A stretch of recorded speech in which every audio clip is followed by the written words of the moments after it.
আচ্ছা, আমাদের শরীরে প্রত্যেকটা কোষের ভেতরেই কিন্তু একটা আস্ত শহরের মতো ব্যাপার-স্যাপার। তো সেই শহরের কন্ট্রোল সেন্টার বা মূল চালকটা কে?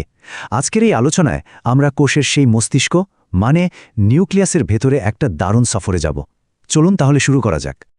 তো প্রশ্নটা হলো, কোষের এই যে মস্তিষ্কের কথা বলছি, এটা আসলে কি? কোন অঙ্গাণুটা মানে ঠিক একটা বসের মতো পুরো কোষের সব কাজ কন্ট্রোল করে? এই প্রশ্নটা দিয়েই কিন্তু আমাদের আজকের সফরটা শুরু হচ্ছে। উত্তরটা হচ্ছে নিউক্লিয়াস।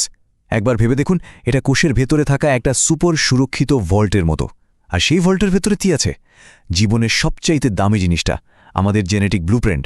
আর ঠিক এই কারণেই তো একে কোষের মস্তিষ্ক বা জীবনকেন্দ্র বলা হয়। এর আবিষ্কারের গল্পটাও কিন্তু বেশ মজার। সেই 1831 সালের কথা। বিজ্ঞানী রবার্ট ব্রাউন অর্কিড পাতার কোষ দেখতে গিয়ে প্রথমবার এটার দেখা পান, আর তিনি এর নাম দিলেন নিউক্লিয়াস। এই নামটা এসছে একটা ল্যাটিন শব্দ নাক্স থেকে, যার মানে হল বাদাম। আসলেই তো, দেখতে কিন্তু অনেকটা বাদামের মতোই, তাই না? চলুন এবার কিছু সংখ্যা আর ফ্যাক্টস দেখা যাক। এমন কিছু তথ্য যা নিউক্লিয়াসের আকার আর এর গুরুত্ব নিয়ে আমাদের ধারণাই হয়তো পুরো পাল্টে দেবে। সাধারণত নিয়মটা খুবই সোজা, এক কোষে একটাই নিউক্লিয়াস। কিন্তু জীববিজ্ঞানের দুনিয়ায় তো নিয়মের থেকে ব্যতিক্রমই বেশি, তাই না? সব জায়গাতেই কিছু না কিছু মজার ব্যতিক্রম থাকেই। যেমন ধরুন, আমাদের নিজেদের শরীরের কথাই যদি বলি, পরিণত লোহিত রক্তকণিকায় কোনো নিউক্লিয়াসই থাকে না। আবার অন্যদিকে পেনিসিলিয়ামের মতো ছত্রাকের কোষে দেখবেন একটা নয় একাধিক নিউক্লিয়াস। ব্যাপারটা অনেকটা এরকম যে একটা বাড়িতে অনেকগুলো ব্রেন একসাথে কাজ করছে। জীবজগৎ আসলেই যে কী পরিমাণ বৈচিত্র্য ভরা! আর আকারের ব্যাপারটা তো আরও অবাক করার মতো। একটা সাধারণ কোষের নিউক্লিয়াস মোটামুটি 10 থেকে 15% জায়গা নেয়, কিন্তু একটা শুক্রাণুর কথা ভাবুন তো, তার প্রায় 90% হল নিউক্লিয়াস। ভাবা যায় কতটা গুরুত্বপূর্ণ হলে একটা অঙ্গাণু কোষের প্রায় পুরোটা জুড়েই থাকতে পারে। আচ্ছা, বাইরে থেকে তো অনেক কিছু দেখলাম, এবার সময় হয়েছে নিউক্লিয়াসের একেবারে ভেতরে ডুব দেওয়া। চলুন এর 4টা প্রধান অংশকে আমরা এক এক করে দেখি, অনেকটা পেঁয়াজের খোসা ছাড়ানোর মতো করে আর কি। তো এই 4টা অংশ কি কি? একদম বাইরে আছে একটা দেয়ালের মতো, যেটাকে বলে নিউক্লিয়ার আবরণী। এর ভেতরে আছে জেলির মতো একটা তরল, মানে নিউক্লিওপ্লাজম। তারও ঠিক কেন্দ্রে আছে নিউক্লিওলাস। আর সবশেষে সে রহস্যময় সুতোর জট, যেটাকে আমরা ক্রোমাটিন তন্তু বলি। এই যে টেবিলটা, এটা পুরো গঠনটাকে এক নজরে বুঝতে খুব সাহায্য করবে। দেখুন, বাইরের যে আবরণী, ওটা ঠিক একটা দুর্গের মতো। এর দেয়ালে ছোট ছোট গেট বা ছিদ্র আছে, যা দিয়ে খুব মেপে মেপে জিনিসপত্র আসা যাওয়া করতে পারে।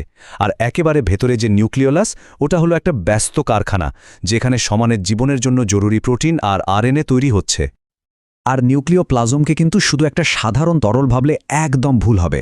এটাই হলো সেই আসল জায়গা যেখানে জীবনের জন্য দরকারি সব রাসায়নিক বিক্রিয়াগুলো ঘটে চলেছে। বলা যায় নিউক্লিয়াসের ভেতরে সারাক্ষণই একটা বিরাট কর্মযজ্ঞ চলছে।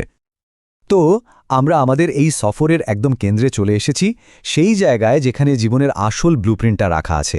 চলুন এবার ক্রোমাটিনের রহস্যটা জানা যাক। খুব সহজ করে বললে, ক্রোমাটিন হলো ওই যে জট পাকানো সুতোর মতো জিনিসটা, যা গুটিয়েই কিন্তু আমাদের ক্রোমোজোম তৈরি হয়। আর এই সুতোগুলো আসলে আর কিছুই না, ডিএনএ আর প্রোটিনের একটা দারুণ প্যাকেজ। এই ফর্মুলাটা দেখুন, বিষয়টা একদম পরিষ্কার হয়ে যাবে। মনে রাখার জন্য শুধু এইটুকু জানলেই চলবে। ডিএনএ আর প্রোটিন, এই দুটো মিলেই তৈরি হচ্ছে ক্রোম্যাটিন। জীবনের পুরো কোডটা এখানে সুন্দর করে প্যাক করা থাকে। তাহলে ক্রোমাটিনের আসল কাজটা কি দাঁড়ালো? একদম সোজা কথায়, এটা আমাদের জেনেটিক উপাদান মানে ডিএনএকে ধরে রাখে আর এক প্রজন্ম থেকে আরেক প্রজন্মে বয়ে নিয়ে যায়। এটাই আমাদের বংশগতির একেবারে মূল ভিত্তি। তো আমরা নিউক্লিয়াসের গঠন দেখলাম, এর ভেতরে দুনিয়াটাও ঘুরে এলাম, কিন্তু এত কিছুর আসল উদ্দেশ্যটা কি? কেন এই ছোট্ট অঙ্গাণুটা একটা কোষের জন্য এতটা জরুরি? দেখুন, মূল বিষয়টা হলো, নিউক্লিয়াস আমাদের ডিএনএকে রক্ষা করে, মানে জেনেটিক ব্লুপ্রিন্টটাকে সুরক্ষিত রাখে। কোষের সব কাজ কন্ট্রোল করে, আর কোষ বিভাজনের মতো সুপার গুরুত্বপূর্ণ ঘটনাগুলো সামলায়। এক কথায় বলতে গেলে, এটা হলো কোষের নিজস্ব অপারেটিং সিস্টেম, মানে ব্রেন। আমাদের আজকের সফরটা এখানেই শেষ হচ্ছে, কিন্তু যাওয়ার আগে একটা প্রশ্ন রেখে যাই।